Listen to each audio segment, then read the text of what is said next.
Hello, my name is Norman Sigler, candidate for mayor of Seattle.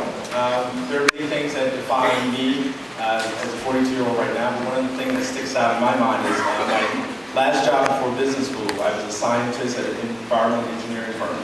I was sent up to New York City to survey a 50-story skyscraper to see if they had asbestos-containing materials. We had already done as a company an abatement of this building, and so the lenders in New York City were just looking for just one more thing to make sure that this was the correct way and before the building was being sold.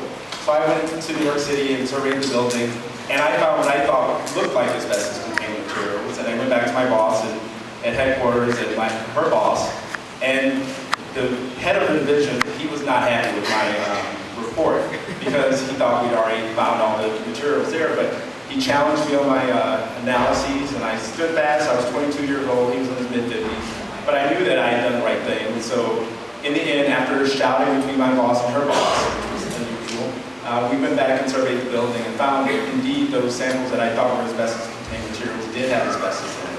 So one of the three things that I learned was you need to stay true to your convictions, especially if you know you're doing the right thing. Align yourself with smart people. My boss, she's female, very smart engineer, and she stuck up for me. And also, when you think it's going to be a bad result for your client, it wasn't really. I mean, our client liked the result. I mean, we were trusted to take care of their interests, so that's what I did. Norman Sigler, candidate for mayor.